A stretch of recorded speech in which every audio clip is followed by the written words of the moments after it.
Tough day? What better way is there to unwind from the monotonies of life than to turn your brain off and binge watch some comfy anime? Let's get straight to the point and dive into some uplifting, feel-good anime that are easily bingeable if you prefer something with lower stakes but still engaging enough to hold your interest the whole way through. Following her unemployment, recovery of an MMO junkie follows Moriko Morioka, a 30-year-old who had been previously slaving away at corporations for over a decade. She now spends majority of her time playing an MMO game where she plays the male character of Hayashi, and quickly becomes a recluse as the world around her can be very draining. So that's already a point there for relatability. She befriends an in-game character named Lily, and as she goes about her life both in-game and outside of it, Moriko learns that herself and the character of Lily are more intertwined than they think. A comfy romantic comedy, the anime does a very good job at portraying the growth of Moriko and the main love interest Yuta without going overboard with dramatic conflicts. I personally was a fan of the fact that the cast of characters were older, so it had a more mature air to it,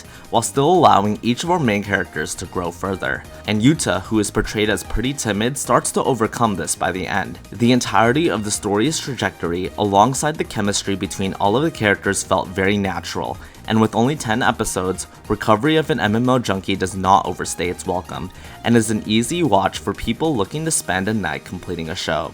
Tanaka-kun is always listless is as the title states. It's about the peaceful life of Tanaka and how he seeks to preserve his lethargic lifestyle. It sounds very simple in premise, but despite just being about Tanaka's daily life, the anime still entertains through its warm, tranquil, and delightful presentation that makes it nothing but a joy to watch, and on top of it also being really funny. I smiled from ear to ear throughout each episode. The characters were all super lovable and had such fun personalities, so put it on when you need to unwind and it'll surely leave a smile on your face. Fate's Day Night. Oh, the action bloodbath death game between masters and servants. But for this video, we'll be talking about today's menu for the Emiya family, which is an anime that I can only recommend sadly if you're already a fan of the Fate franchise and its 5,000 different iterations. And if you aren't a fan of the Fate franchise yet, then I don't understand why not. We have epic Sakuga, thrilling action sequences in Fate's Day Night. But here we have Emiya deciding what he wants to eat for dinner. The motivations behind what they want in the Holy Grail. Hot pot. I still love them both though. I think that anime has conditioned us into believing that such a wacky premise like an oversized cat that acts as a house husband, doing chores, cooking, and cleaning up after its owner, would lead to some weird fetishization, ecchi show that is disgusting to watch, when in reality, the Masterful cat is depressed again today is such a charming anime because of this weird setup. But Yukichi, our Masterful cat, is just a joy to watch, and contrasted with Fukuzawa's messy lifestyle, every antic in this show just works. One of my favorite running gags is how absolutely everybody in this world just assumes that Yukichi is a grown man in a cat costume instead of an actual cat, and is probably the epitome of a comfort anime that you put on at any random episode, still understand it, you can rewatch it, or just watch at your own leisure as well.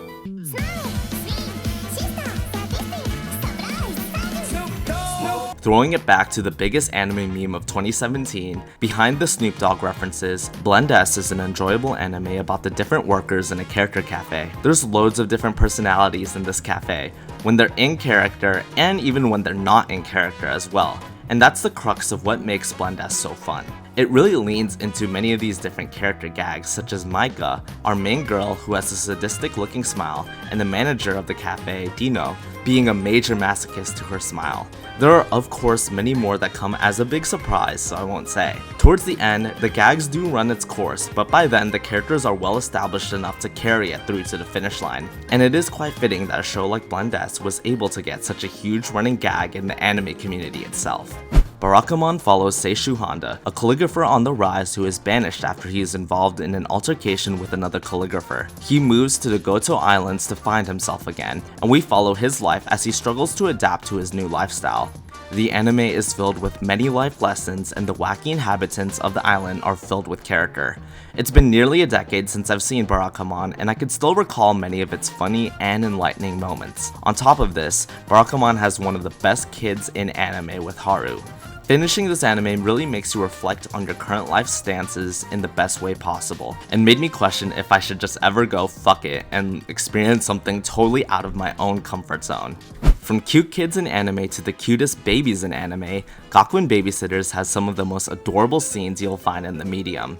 The anime follows the MC Ryuichi, who has to care for his little brother Kotaro after their parents' sudden passing. Despite its sad setup, the show is filled with many feel-good moments that will make you overload with cuteness. The Babysitters Club in this high school comprises of students who help to take care of the faculty's infants, plus Kotaro as well.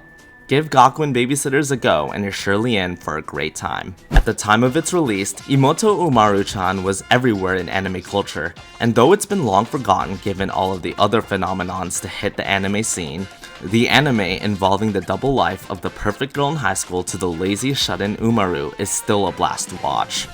The show thrives on utilizing Umaru's double life for its comedic setup, but has an equally vibrant and fun supporting cast to keep the show fresh throughout both of its seasons.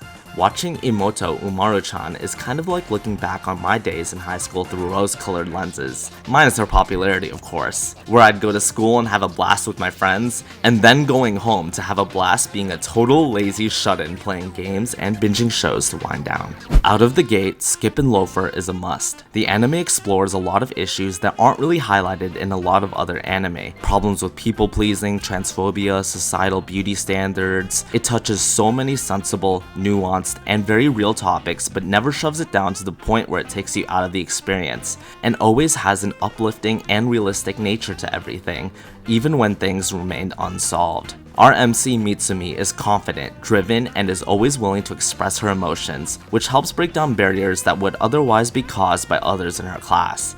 She is not afraid to learn new things and go outside of her comfort zone, which is why Shima, our lead guy, latches himself onto her. She helps him and the rest of the characters go outside of their own comfort zone and achieve some self-actualization as the series progresses. All packaged in this warm and cozy tone that the anime exudes really makes Skip and Loafer to be a digestible, cozy, and nuanced show. After being interested in watching Love Live for a while, I only recently picked it up and I'm still making my way through it. But despite only being halfway through its second season, I still feel the need to put it on here so that people with a preconceived notion of this franchise don't skip out on it. I love a good anime that I don't need to think too hard about, so I've been trying really hard to get into these all-female centric relaxing anime since it seems like it'd be right up my alley, but a lot of them can just never really hold my interest because it doesn't really give me a lot to work with. Thankfully, this was not the case with Love Live.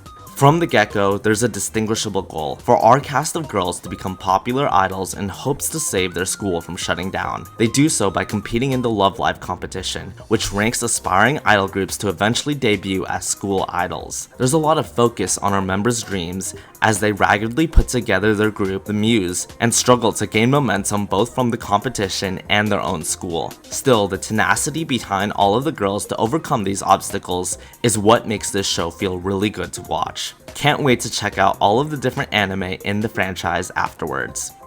Well, there you have it. Those are 10 cozy anime that are a good binge to check out. If you want more anime like this, be sure to check out my 10 underrated feel-good anime, and leave your own feel-good anime in the comments, as this is a fairly broad and interpretive term, and I'm sure I've missed and haven't seen quite a bit out there. Thank you for watching, and I'll see you in the next video.